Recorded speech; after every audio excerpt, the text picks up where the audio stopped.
Hello, good afternoon, everyone. Welcome to my sharing of my teaching plan for writing, and welcome to this sharing. And my topic today is sales promoting letters. My name is Zhu Jiaxiang, and my student number is listed here. And are you interested in business promoting letter? Maybe after you graduate, you may want to join some company who want you to write some promoting letters for them. So it is quite useful and practical for you to get some knowledge of business promoting letter. So basically, my lesson plan is designed for undergraduate level students. Topic here is writing sales or promoting letters. Class duration will be probably 2 hours, and there will be about 30 students in the lecture. I will use the process journal based approach to teach writing. Before the lecture, which means the last lecture, students have already learned some useful ideas or useful tools to create their own views on certain issues, like using the brainstorming. And I have told them how to create and organize all the ideas in a logical way. Basically use the SEO organization method and also the observation implication pattern. And for language, I have told them to implement persuasive strategies in writing argumentative basis. So this lecture learning objectives will be want students to use and apply persuasive language in the business promoting letter. Basically use the AIDA organization to construct their writing letters. And also for the language in the business promoting letter, I want to use these rhetorical techniques, which means ethos, pathos, and logos, to teach them how to use the business language in the promoting letter. So we have a big picture of our lesson plan is that roughly I will use the three big or large activity which involves the four stages in the online text to help students and facilitate them to identify four stages, which means AIDA in the online text from HSBC.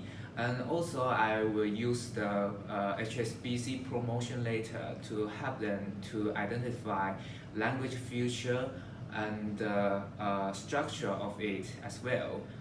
And I will assign them some homework as that, like asking them to write some promoting letters for further study.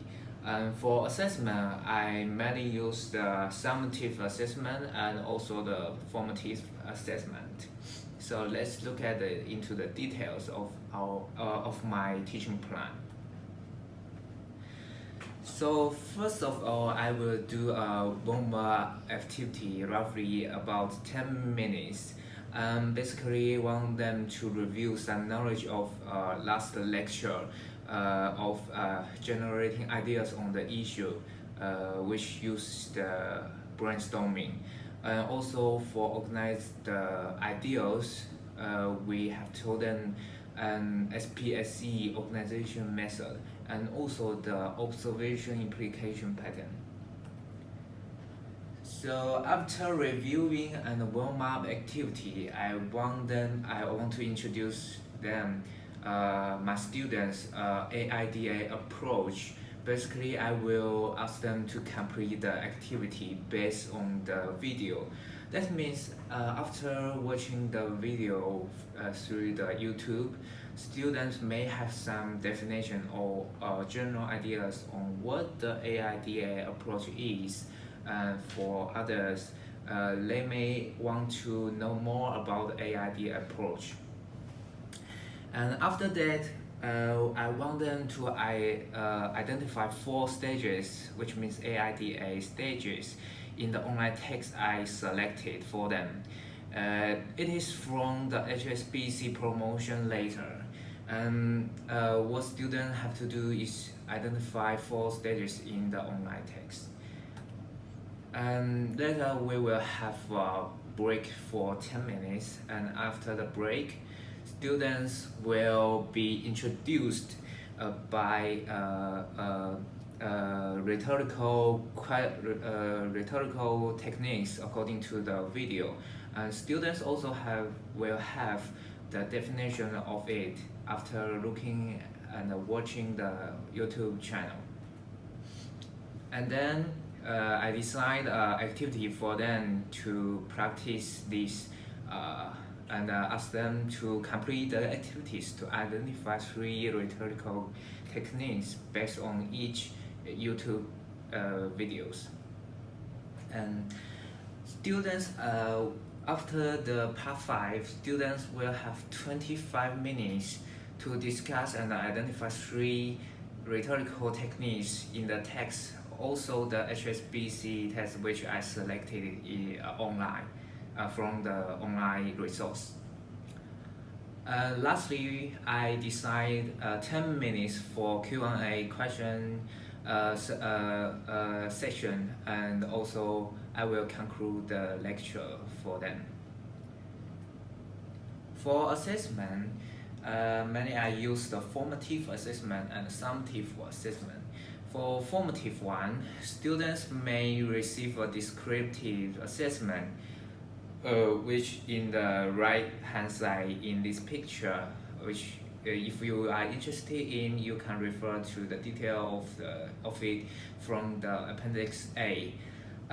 Students will receive this descriptive assessment before they starting their writing, so that they will have ideas how and what they should have achieved after they completing all the things and start their writing.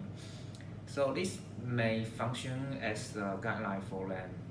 I also use the activities in teaching materials, see worksheet, for them to practice some useful ideas and definitions for them, so that they will have a clear definition after complete all these activities. And for summative assessment, I want them to write a short business promoting letter after the class as their homework, so that I can give them the summative feedback. Here, last but not least, we come to the conclusion part. For conclusion, I want to draw your attention to the activities I have designed for the students. Basically, I have designed 3 large and big activities for them, which means AIDA definition and also language use and structure of HSBC promoting letter.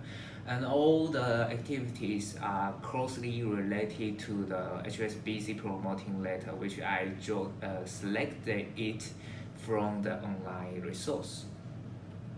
So any questions? Oh, I have one. Why do you use the same test asking students to identify both structure and language features? Because students may, if you choose 1 or more, 2 more activities or text for them, they will be unfamiliar with the text, and which is not good enough for them to identify. And so all the text and the activities may not close and relate to each other. Any questions? No? Okay. Thank you. Thank you.